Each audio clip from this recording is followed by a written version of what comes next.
Coucou les filles et les garçons, mes doudous, j'espère que vous allez bien et bienvenue pour une nouvelle vidéo chit chat blabla life update. Oui, il y en a eu pas mal en fait depuis que je suis revenue sur YouTube, mais je suis partie pendant 3 mois. Déjà de base, quand je suis régulière, je parle énormément, donc si je disparais les filles, j'ai des choses à vous dire, j'ai des choses à vous partager et également des choses qui se sont passées pendant que je postais des vidéos avant ma pause, mais que je vous ai pas partagé parce que j'aime bien prendre du recul un petit peu. Maintenant on devient un petit peu mature, n'est-ce pas?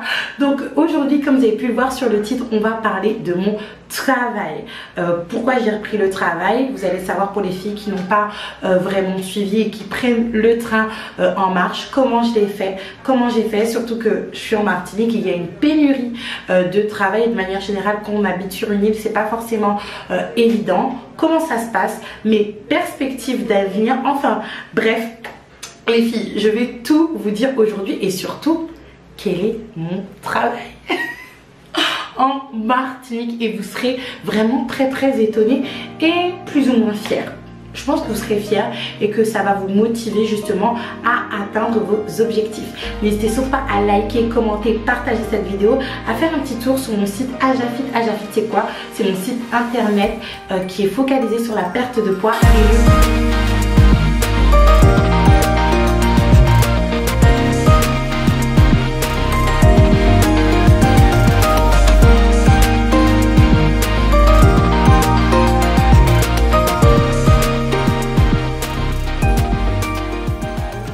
parce que oui, c'est mon métier principal avant.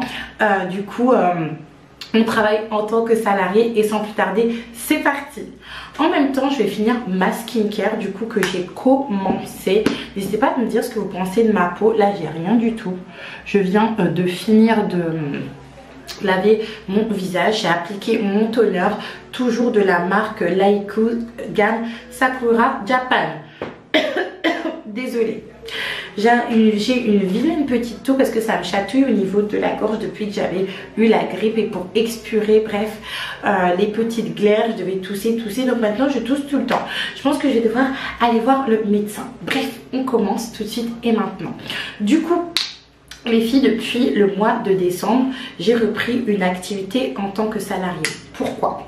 Tout simplement parce que je savais, et je sais déjà depuis un petit moment, que je dois déménager.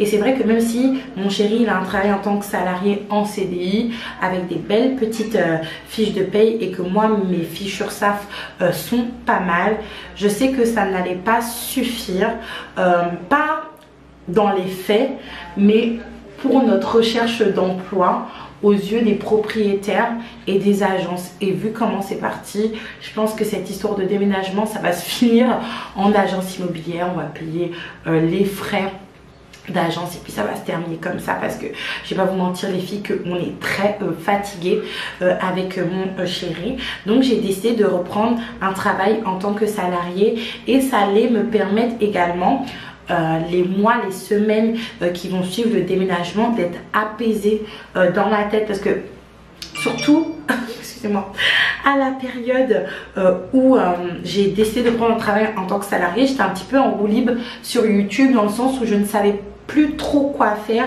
et surtout comment le faire.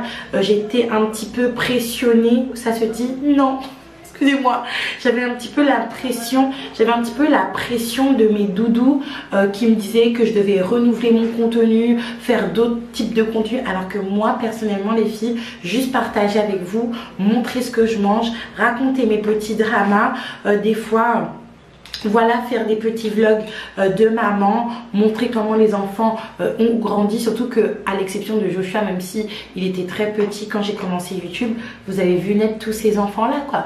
Vous êtes en fait les tatis de ces enfants entre guillemets, du coup, et ça me fait plaisir de moi faire cela, parce que j'ai l'impression que c'est une sorte de petit agenda, non pas agenda, journal intime numérique, où je documente ma vie et où je documente certains de mes souvenirs en fait. Donc du coup c'est vrai que j'ai essayé des concepts qui soi-disant marchent, ça n'a pas fonctionné avec moi, mais en plus de ça j'étais vraiment pas à fond sur ça. Et vous savez, quand vous n'aimez pas forcément faire quelque chose et que vous le faites pas avec le cœur, ça fonctionne pas, tout simplement. Moi, tout ce que j'ai fait dans ma vie et qui a fonctionné, c'est parce que je l'ai fait avec le cœur. Et je me suis dit, je ne peux pas rester dans ce stress de me dire que je dois me renouveler, de savoir si mes vidéos vont marcher, surtout que en fait mes ventes, moi je les base uniquement que ce soit sur YouTube, Instagram ou TikTok, même si à l'époque c'était que sur YouTube, sur une base organique en fait, c'est à dire que moi je ne paye pas des ads, j'ai une équipe effectivement de créatrices UGC. J'ai pas encore publié ça du coup sur le compte d'Ajafit ou même également ici sur YouTube parce que je veux vraiment que ça soit parfait, mais je ne paye pas des ads, je ne fais pas des Facebook ads, je ne fais pas ce genre de choses là en fait. Donc, et en plus de ça, moi mon revenu dépend des vues également, surtout que je fais pas beaucoup de partenariats, donc trop de stress. Je me suis dit que voilà, je vais prendre un travail en tant que salarié, comme ça je serai moins stressée. Et vous savez, mon objectif de base c'était de valider 6 mois et après de retourner à la maison, je vais pas vous mentir, montrer mes fiches de paye à l'agence immobilière. Comme ça on peut changer de maison et puis je retourne en fait à ma vie de maman au foyer, à faire des vidéos et raconter ma vie sur internet. Comme encore une fois je me dis, ah mon chéri, c'est mon métier à moi. Les filles, j'abuse ou pas? J'abuse. Bref, je pense que pour certaines, vous connaissez déjà cette partie. Donc j'ai trouvé une première mission d'intérim où je travaillais en fait à la maison de l'agriculture de Martinique, au Lamentin. Et je vous avoue, les filles, je ne vais pas du tout vous mentir. Moi, je suis transparente. Il y a certaines qui vont me dire, non mais Kat, tu devrais jamais dire ça, mais je vais le dire quand même. C'était une mission d'intérim, donc il devait avoir une fin parce que c'était suite à un arrêt maladie. Et un arrêt maladie, ça peut bien durer 6 mois, 2 ans, 3 ans, 4 ans, jusque la personne soit virée. Cependant, ça peut très bien durer, que 2 semaines, 1 mois en fait. Et moi, personnellement, je suis maman, j'ai des responsabilités, j'ai un loyer à payer, même si j'ai d'autres revenus à côté. En fait, c'est plus des revenus que je tends à réinvestir en fait, tout simplement. Et c'est vrai que la seule chose qui me gênait dans ce travail-là, avec le recul, et comme j'ai eu l'expérience de mon autre travail où je travaille actuellement, c'était vraiment cet aspect très instable de la mission d'intérim. Parce que honnêtement, au niveau des horaires, ça me convenait beaucoup plus parce que je travaillais du lundi au vendredi. Le lundi, mardi et jeudi, je travaillais de 7h jusqu'à 16h30. Et le mercredi et le vendredi, je travaillais de 7h30 jusqu'à 12h30. Donc en fait, quand on est maman, c'est réellement le pied. On va pas se mentir. Et au niveau salaire, en fait, certes, peut-être j'étais payée un peu moins parce que du coup je faisais beaucoup moins d'heures, parce que là je suis sur une base de 40 heures où je travaille, ce qui est quand même pas mal. Toutefois, étant donné que là où je travaillais avant, étant donné que c'était beaucoup moins loin au niveau ratio des dépenses, notamment par rapport à l'essence, c'est le jour et la nuit, et notamment au niveau du capital énergie. Quand je travaillais là-bas, franchement je pétais la forme, j'avais très bonne mine, contrairement à là actuellement, parce que déjà je travaille beaucoup plus et c'est beaucoup plus loin. Mais malheureusement il n'y a pas des possibilités du coup de CDI ou de CDD beaucoup plus long, parce que si il m'aurait proposé, je pense, un CDI avec ces horaires là, franchement j'aurais gardé. En plus c'est semi-service public, donc par conséquent tous les jours fériés il y aurait eu des fermetures pour du coup les vacances des enfants. C'est vraiment le pied quoi, c'est ce qu'on cherche quand on est maman. Et d'ailleurs, avant de passer à la suite, désolée je parle beaucoup, la nature de l'emploi c'était secrétaire, c'était agent d'accueil, et franchement les filles, moi ça me convenait, mais vraiment à fond. Pourquoi? Parce que en fait t'as pas une charge de travail très importante.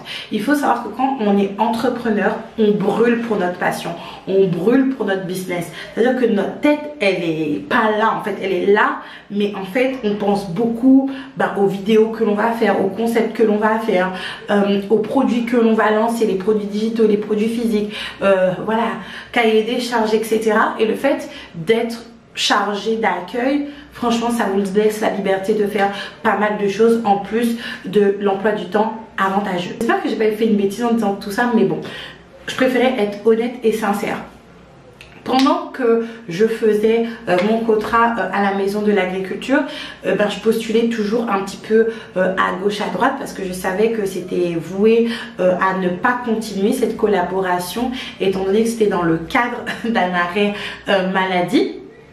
Du coup, et j'ai trouvé une annonce pour devenir opératrice pour l'entreprise pour laquelle en fait je travaille actuellement, et ça me faisait vachement penser à chargée d'assistance. Et vous savez que moi j'aime beaucoup ce métier, chargée d'assistance, notamment chargée d'assistance médicale. C'est vraiment le pied, parce que tous les jours en fait tu apprends des choses, alors que automobile au bout d'un moment c'est assez répétitif.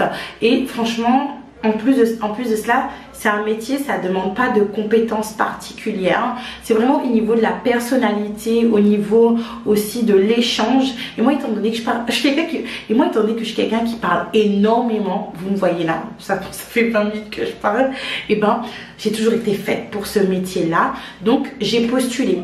Il faut savoir, les filles, que j'avais déjà postulé pour cette entreprise, mais pour le service indemnisation du côté assurantiel, du coup, pour le service sinistre, mais je n'ai pas les compétences requises parce qu'il faut un BTS assurance, etc. J'ai forcé, je les ai appelés, etc. Ils m'ont jamais donné de nouvelles. Même si je fais un énorme bisou du coup à la responsable du service sinistre, Gaëlle. Elle est juste, en plus elle est trop belle. Cette dame là, elle a une beauté à tomber par terre. Bref, et donc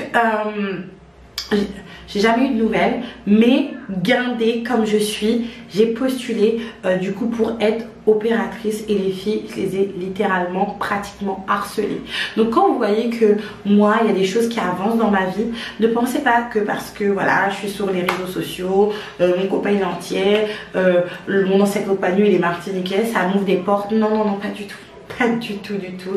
Les filles, je les ai littéralement harcelées. J'ai postulé via le Pôle emploi, ok. Quand j'ai postulé via le Pôle emploi, il me semble que c'était pas écrit pour quelle entreprise en fait. C'était, donc j'ai appelé le Pôle emploi pour savoir en fait c'était quelle entreprise. J'ai eu le nom de l'entreprise. J'ai commencé à les appeler. J'ai obtenu l'email du manager, mon manager actuel. Un cœur, c'est vraiment un cœur, il est trop chou. Et je l'ai harcelé de mails, mais vraiment. Et un jour j'étais en poste de travail à l'agriculture. Et il faut savoir que moi, quand je suis au travail, je mets mon téléphone en ne pas déranger. Si une personne veut vraiment me joindre, elle va me joindre 2 fois. Si c'est urgent, et là, je vais voir. Et j'avais pas vu que du coup, mon manager actuel m'avait laissé un petit message pour travailler pour leur du coup société. Et après vous connaissez la suite. J'ai postulé, j'ai quitté l'agriculture, on m'a mis en fin de mission. C'était pas très grave de toute manière, parce que encore une fois il n'y avait pas de stabilité de ce côté là. Et j'ai commencé dans l'entreprise pour laquelle je travaille actuellement. Je travaille sur Fort-de-France en tant que chargée d'assistance. Ce métier ne veut pas me quitter. C'est comme une youtubeuse en fait. Ce métier, il ne veut pas me quitter en fait. C'est un truc de fou. Je ne savais pas que ça existait en Martinique. Enfin si. Je savais qu'il y avait une entreprise d'assistance. Pourquoi? Parce que en fait, quand je travaillais à Mondial Assistance, je savais qu'il y avait un correspondant que l'on avait en Martinique qui était une société d'assistance. Ok, c'était la plus grande à l'époque. Maintenant, la plus grande société d'assistance, en fait, en Martinique, c'est pour laquelle je travaille. Ils ont des plateaux, du coup, en Guadeloupe, Ils ont des plateaux sur l'île de la Réunion. Ils ont des plateaux en Afrique, en Polynésie, il me semble, bref, un petit peu partout dans les îles, les filles. Donc je suis chargée d'assistance automobile. Presque 10 ans que je fais ce métier, en vrai de vrai. Un peu moins longtemps que YouTube au niveau de la longévité parce qu'il y a eu des pauses. Franchement, je suis super... En fait, je suis super fière de moi déjà d'avoir trouvé cet emploi-là parce que ça faisait partie de l'un de mes objectifs. Du coup, quand j'étais en Martinique à plusieurs reprises, d'ailleurs, et quand je suis revenue en Martinique, là que j'ai eu mes problèmes, je suis quand même passée du snack Élysée, ok, à travailler aux étangs abricots. Même s'il n'y a pas de ce métier, attention, je ne rabaisse personne et j'ai beaucoup de respect pour les gens qui travaillent dans les fast-food. Je suis passée par là et je suis beaucoup moins exigeante. Si vous oubliez une frite, maintenant je pète plus les plombs. Et réellement, je ne fais pas de l'humour parce que c'est vraiment pas évident, surtout quand on est face à des clientes un petit peu beaucoup exécrables. Donc, je vais pas vous faire une présentation du métier, vous connaissez déjà.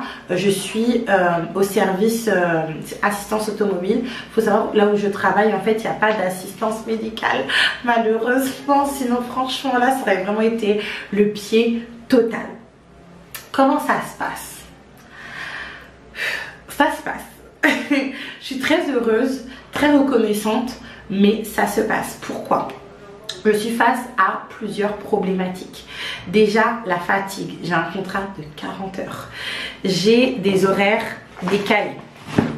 Là, j'ai mon planning que je me suis imprimé parce que j'ai eu quelques petits soucis par rapport à certaines choses. Je vais vous en parler en toute transparence. Et là, vous voyez, par exemple, le lundi, mardi, mercredi, je commence respectivement à 10h, 9h, 6h du matin, pour finir respectivement à 18h30, 17h30, 14h30. En sachant que j'ai 3 enfants, j'ai une société, j'ai des vidéos à faire, j'ai des colis normalement emballés. Là, on n'est pas sur réassort justement parce que j'attends de déménager. Après, vous voyez que le vendredi, je commence à 6h avec une pause du coup le jeudi, et le samedi, je fais 16h30 minuit. Les filles, faites les calculs. Donc les filles, faites les petits calculs, surtout qu'on n'a qu'une seule voiture. Il est hors de question en fait d'acheter une seconde voiture avant de déménager. Il en est hors de question. Mais vraiment, il en est hors de question parce que le fait de déménager est plus primordial pour notre bien-être, pour notre santé, et puis en plus de cela, pour ma vie professionnelle. Parce que je ne peux pas continuer... à faire mon activité là comme ça, non, ne serait-ce que c'est pas du tout possible en fait. Du coup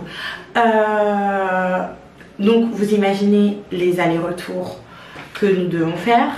Vous imaginez quand par exemple je commence à 6h, à quelle heure je dois être à Fort-de-France, en sachant que les enfants peuvent commencer à partir de 6h30 pour que je suis à Yarguel, et Mimi c'est 7h.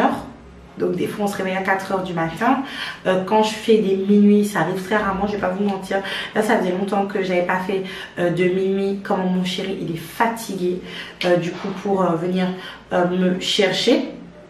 Le pauvre chou, franchement. Des fois quand il pète les plombs, je lui dis rien du tout parce que je sais que c'est pas évident pour lui. Je suis un peu trop gentille ou pas? Vous imaginez par rapport à ça les dépenses par rapport à l'essence.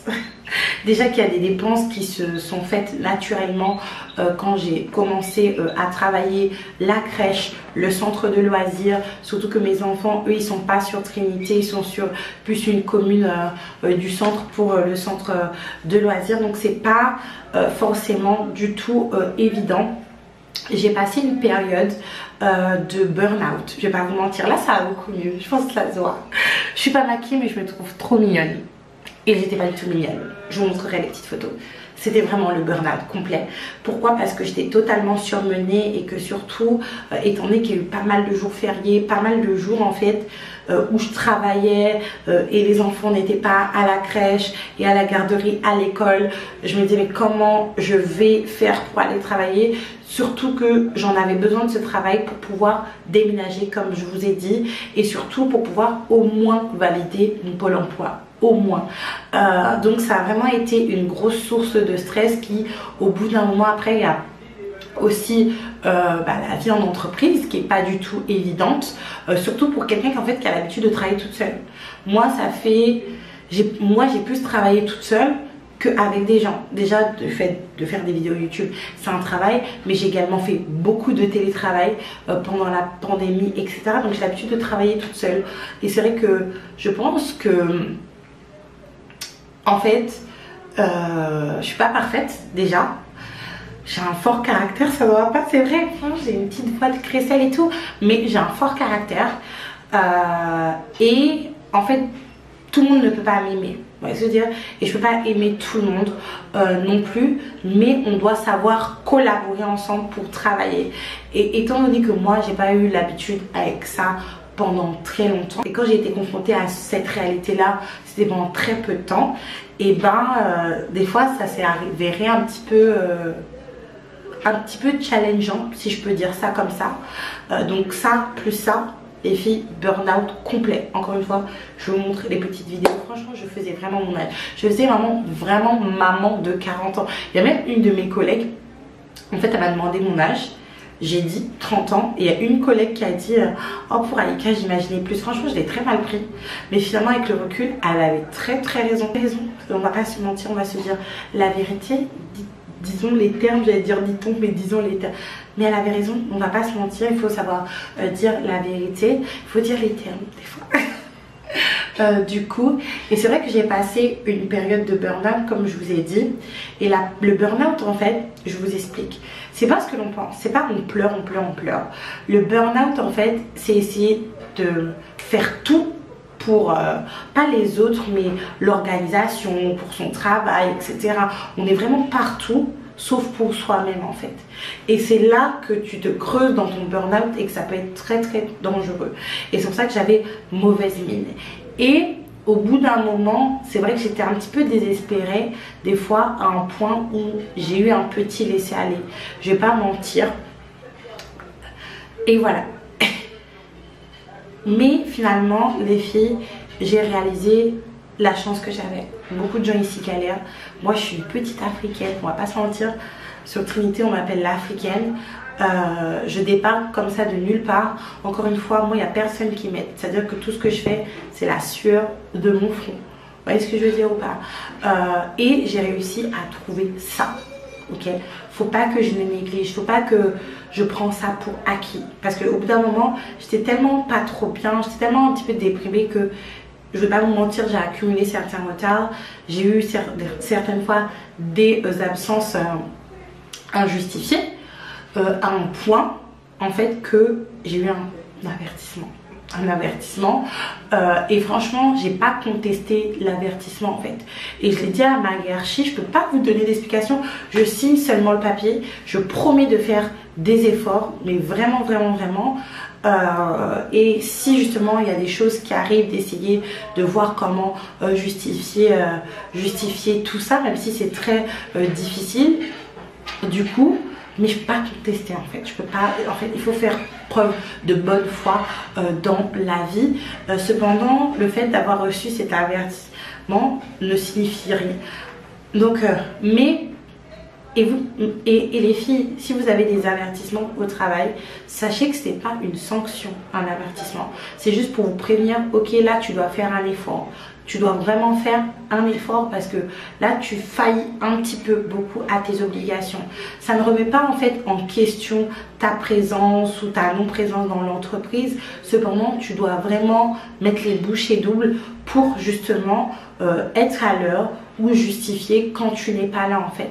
Parce que c'est ça que j'ai fait avec mon manager, c'est pas le fait de ne pas être là le problème, c'est le fait de prévenir assez tôt et de justifier en fait, tout simplement. Et franchement les filles, ça m'a mis un coup de boost cet avertissement. Vous pouvez même pas vous imaginer à quel point, surtout que mon manager en fait il m'a dit que bon, là on a les yeux sur moi pour voir comment je suis, si j'arrive à maintenir mes obligations aussi, parce qu'il y a des fois du fait qu'on est maman en fait on ne peut pas le faire. On veut bien le faire mais on ne peut viscéralement pas le faire. Du coup si je vais pouvoir tenir cela pour rester par la suite en fait. Et je vous cache pas que de base j'avais juste envie de valider Et là les filles, mon avenir dans cette entreprise, je ne le sais pas trop. Dans le sens où pour moi en fait il est primordial de donner à manger à mes enfants. Et ce travail me permet de faire l'affaire. Et les filles, alors les filles, est-ce que je vais rester? Est-ce que je vais pouvoir rester? Je vais pas vous mentir que oui, je vais pouvoir rester parce que le fait d'avoir eu cet avertissement là m'a beaucoup voilà, secoué un petit peu, encore une fois, réalisé à quel point j'avais de la chance. Mais est-ce que je veux rester? Parce qu'en fait de base moi je voulais juste pouvoir avoir une aide pour voilà, déménager, reprendre ma petite vie d'entrepreneuse, créatrice de contenu, etc., etc., avec mon pôle emploi catégorie D, comme vous le savez, etc. Toutefois, je me suis rendu compte à quel point le fait d'avoir un travail en tant que salarié m'a ouvert des portes, ne serait-ce que pour déménager les filles, pour racheter mon matériel. C'est ça qui m'a aidé également, même si c'est avec l'argent de la société, ça m'a aidé du coup à être bien, enfin à manger à ma faim et que mes enfants mangent à ma faim et de payer toutes mes charges également. Du coup, donc je me dis que j'aimerais bien rester plus longtemps. Et vous savez, je prends de la maturité et je me dis que vous savez, il y a beaucoup de vous savez, les réseaux sociaux c'est très bien. C'est même très très bien, il n'y a pas de problème, il n'y a pas de souci avec ça. Cependant, il y a des vagues, vous voyez. Moi j'ai vécu la vague Dièdevlog où j'avais pas mal de vues, etc. Pas mal de partenariats et tout et tout. Et vous savez, chaque vague s'essouffle. Une plateforme que l'on tient va avoir des hauts et va avoir des bas, ok. Mais le problème c'est que quand on a des responsabilités, des enfants et surtout des projets, on ne peut pas être instable comme cela.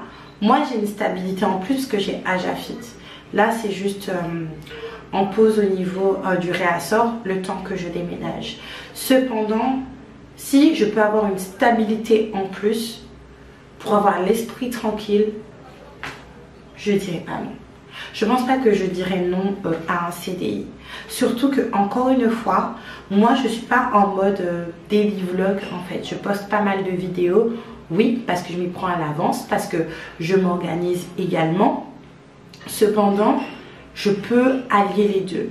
Il faudra qu'on fasse des arrangements, forcément, pour les jours où je peux pas garder les enfants, avoir une deuxième voiture, même une troisième, parce que si l'une des deux tombe en panne, etc. Si deux tombent en panne, moi on a la troisième, etc.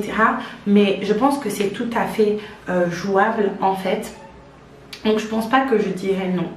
Après il y a une autre alternative dont une copine me parlait également, c'est de trouver un autre travail autre part et surtout beaucoup plus près de là où j'habite. En soi oui, mais pour le moment non. Pourquoi? Parce que ce travail en fait, j'en suis sûre.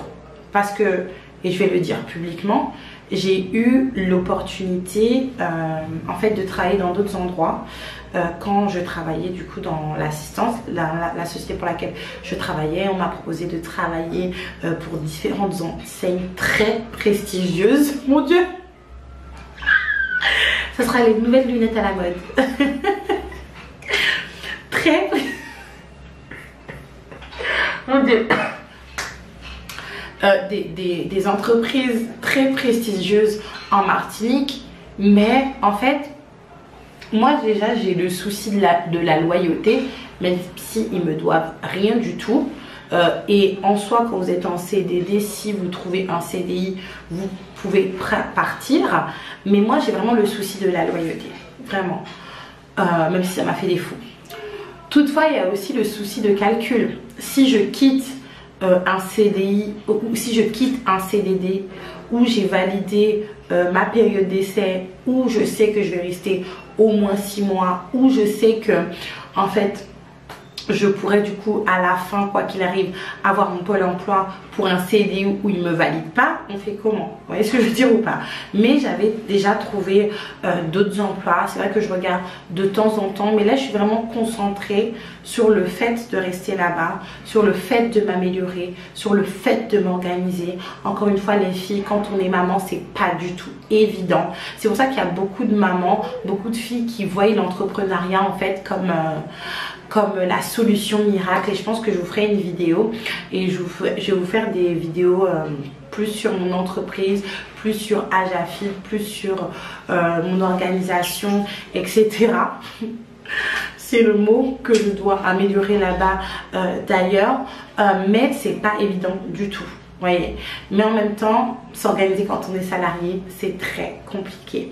Donc voilà où j'en suis et voilà ce que je fais en Martinique. Je pense qu'on arrive à la fin de la vidéo, surtout que j'ai énormément parlé. Mon Dieu, je parle beaucoup trop, il faut que je change. J'ai pris une update dans quelques mois pour vous dire où j'en suis, si j'ai pu m'améliorer, parce qu'encore une fois, moi c'est surtout l'organisation par rapport à ma vie de famille qu'autre chose.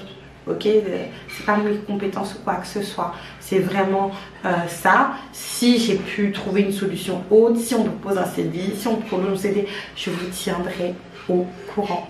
Ne perdez jamais espoir les filles. Encore une fois, moi je suis la petite africaine en Martinique qui de base était avec quelqu'un qui ne donnait pas le princess treatment. Maintenant je suis une cougar et j'ai eu un enfant avec quelqu'un qui a 5 ans de moins que moi, ancienne cassos en reconversion selon certaines, mais regardez qu'est-ce que j'arrive à faire. Regardez bien. Imagine-toi, qu'est-ce que tu peux faire? N'hésite surtout pas déjà à liker, commenter, partager. Moi, je te fais un gros bisou et je te dis à la prochaine.